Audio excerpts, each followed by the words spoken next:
केज तालुक्यातल्या टाकळी इथं मयत विलास घुले यांच्या कुटुंबियांच्या सामुंतावर भेटीसाठी माजी मंत्री धनंजय मुंडे हे टाकळीमध्ये दाखल झालेले आहेत। आमदार धनंजय मुंडे यांनी अधिवेशनामध्ये सभागृहामध्ये विलास घुले हत्या प्रकरणी आवाज उठवला होता आणि या प्रकरणी अद्याप 9 आरोपींना आतापर्यंत अटक करण्यात आलेली आहे। धनंजय मुंडे यांच्या मागणीनंतर विशेष पथक सुद्धा स्थापन करण्यात आले आहे। स्वतः आमदार धनंजय मुंडे हे कुटुंबियांच्या सांत्वनपर भेटीसाठी दाखल झाले।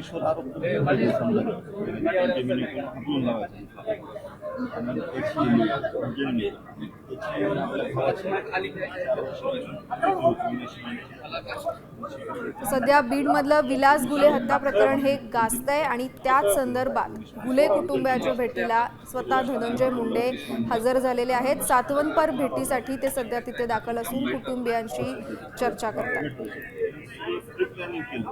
या संदर्भात अधिक माहिती घेऊया आमचे प्रतिनिधी योगेश पाटील यांच्याकडनं। योगेश, धनंजय मुंडे स्वतः घुले कुटुंबियांच्या भेटीला गेलेले दिसतात, काय अधिक माहिती? नक्कीच बीडच्या केज तालुक्यातील टाकळी येथील विलास घुले या तरुणाची काही दिवसापूर्वी हत्या झालेली होती आणि याच हत्या प्रकरणी आमदार धनंजय मुंडे यांनी अधिवेशनामध्ये सभागृहामध्ये आवाज उठवला आणि यानंतर यासाठी दाखल होऊन या प्रकरणातील 9 आरोपींना अटक केलेली आहे।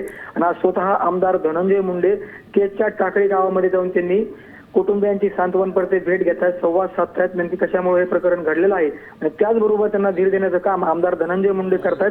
या ठिकाणी कुटुंबियांसोबत संवाद साधताना आपल्याला आमदार धनंजय मुंडे पाहायला मिळतात। एकंदरीत पाहायला गेलं तर या प्रकरणामध्ये खासदार बजरंग सोनवणे यांच्या मुलाचं देखील नाव या ठिकाणी समोर आलेलं होतं किंवा पुरवणी जबाबामध्ये खासदार बजरंग सोनवणे यांच्या मुलाचं नाव आल्यामुळे या प्रकरणाला वेगळं वळण लागलं होतं। नक्कीच योगेश, धन्यवाद तुम्ही दिलेल्या सविस्तर माहितीसाठी। आताची ही बीड मधली दृश्य आहेत। धनंजय मुंडे घुले कुटुंबियांच्या भेटीला गेलेत।